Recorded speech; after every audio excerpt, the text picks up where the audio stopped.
So Decap just released his brand new VST called Knock, and in this video I'm going to check it out. Hey, what's up guys, welcome back to another video.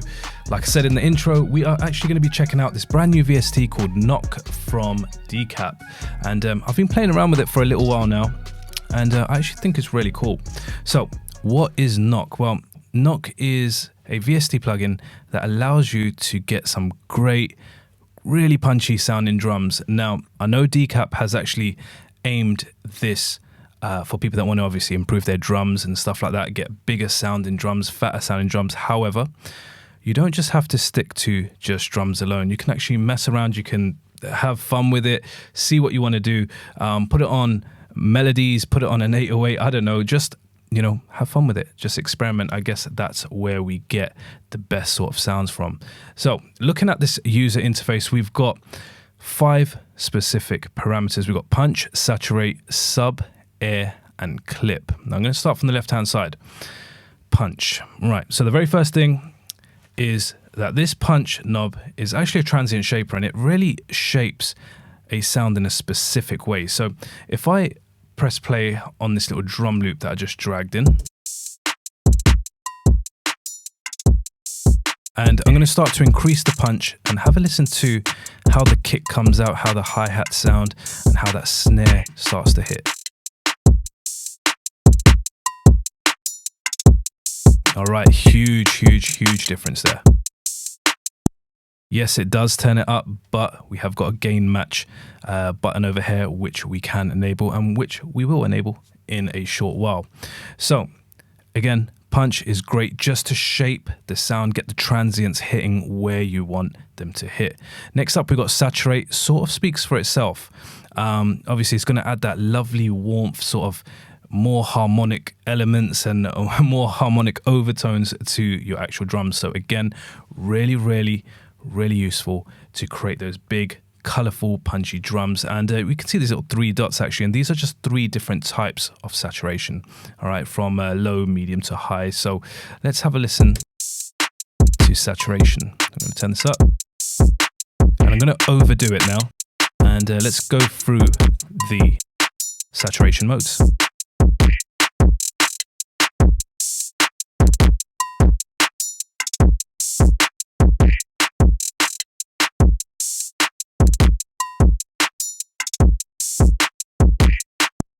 So you can hear between maybe the first and the second mode, there's actually a pretty big difference. It becomes a little bit more subtle when you switch from the second to the third. I can just about hear it, but it still sounds really nice. I think it actually really gives those lovely overtones that, you know, you're going to be looking for if you want to create those bigger drums. Now, moving on, this is actually going to be my favorite thing, right? So Decap has actually put in this sub parameter, and essentially what it is, it's basically a sub bass or an 808 bass that we can put underneath the actual kick. So every time that kick hits, this sort of bass element comes up, and it really brings out that bottom end. It sounds big, it sounds warm, and I'm going to slowly actually turn this up.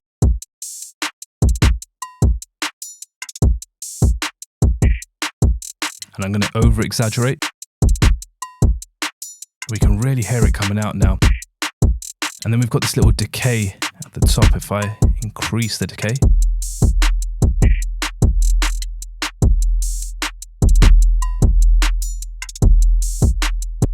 we can really see what that is doing. That's actually creating that longer sub bass, obviously increasing the decay, so that sub is actually going to be ringing out a little bit more. Really cool.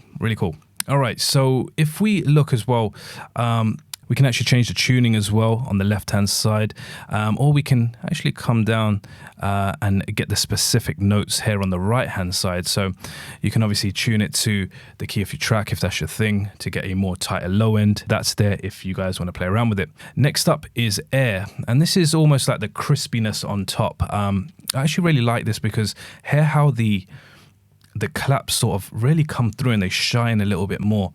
So let's see.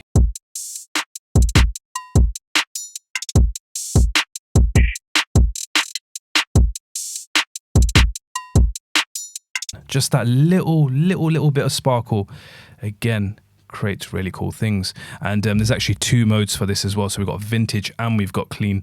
Vintage to me sounds a little bit more rusty, a little bit more rough around the edges, and clean is essentially that. It's actually really clean. So I'm gonna go through the 2. So we just had vintage, let's go to clean, and then I'll A/B as well. So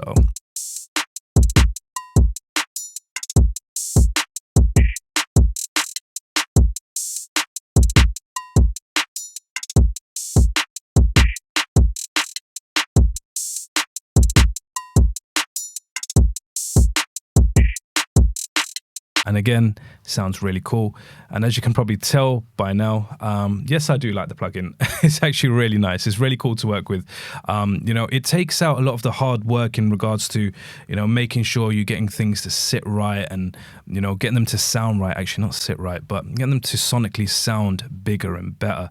Now, those that know me, you guys already know that I'm not a shortcut person. I love to do things the old school way. I mean, come on, I've been producing since like nearly 20 years now, so way before all this technology was available to us as well.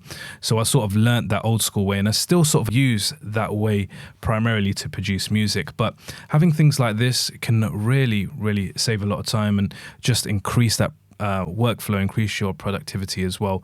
So I am a fan. All right, and lastly, we've got the clip. We have the amount of clipping, so we can either do soft clipping or hard clipping, and we can actually change that by just moving this little dial either left or right.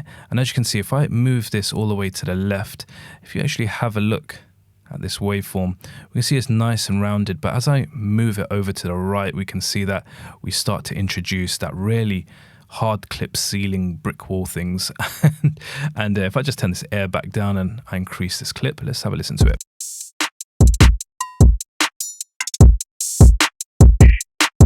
Oh yeah, we can definitely hear that hitting that ceiling. I'm gonna change that now to soft clipping.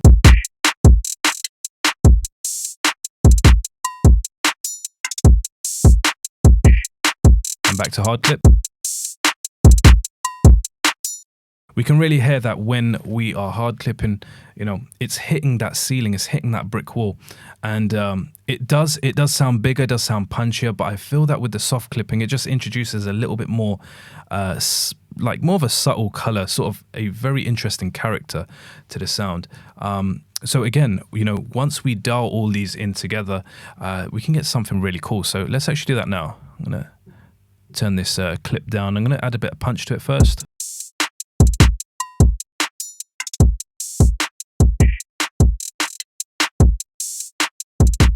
Add some overtones. I'm gonna just increase this decay off the sub. Bit of sub to round off the bottom end.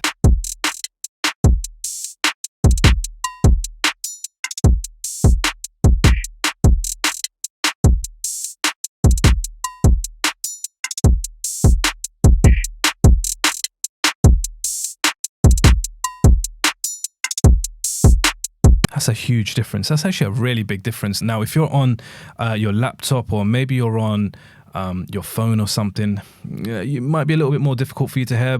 But if you are listening with headphones or if you've got studio monitors or whatever, you'll definitely be able to hear that difference. Then just under these parameters here, we've got a high pass. And we've also got a low pass as well. And we've got our in and we've got our out as well. So we've got our incoming signal and we've got the outgoing as well. And we've got a dry wet. So if you do want to actually really push this, you can get some sort of parallel processing. You can sort of, in a way, look at it like that, where you can essentially just mix in the dry and the wet signal. So if I went really crazy with this, and I'm just going to overdo it. Let's see.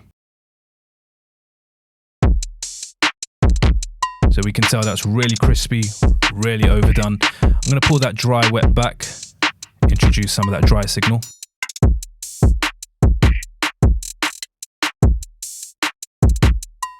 And now this AB again.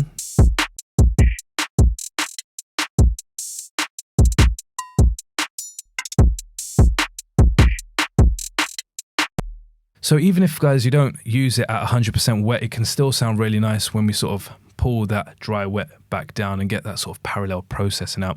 Now, if you're wondering what this tone knob in the middle actually does, you can think of it like almost like a really basic EQ. You know, we can sort of mold the shape, we can sonically sort of change it a little bit. You know, if you want a little bit more low end, we can pull the tone knob to the left hand side. Let's have a look at that. I'm going to actually change this back to wet and let me pull these parameters a little bit lower. Now, as I turn this tone to the left, we can really hear that bottom end ringing out. And vice versa, if we go over to the right, we're going to hear that high end come out. So again, that's just really nice if you just want to, you know, add that little final touch to it. Really cool. And lastly, sorry, I nearly forgot about this one. We have got the HQ setting where we can go good or pristine. And if you guys don't know what this is, it's just oversampling. So you can actually get some sort of better quality out of it. But to be fair, even if you left it off, I think it still sounds really cool. It sounds really good. It sounds really clean. Now, Decap has included some presets as well. So if I just click on this little default preset, we can see we've got some presets: 808 beefy, breakbeat dirty. Let's actually have a listen to a few of them.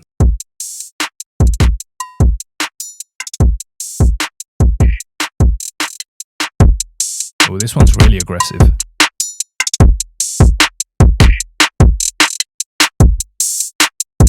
I think I'm a big fan of this one. If I rolled that dry wet down a little bit.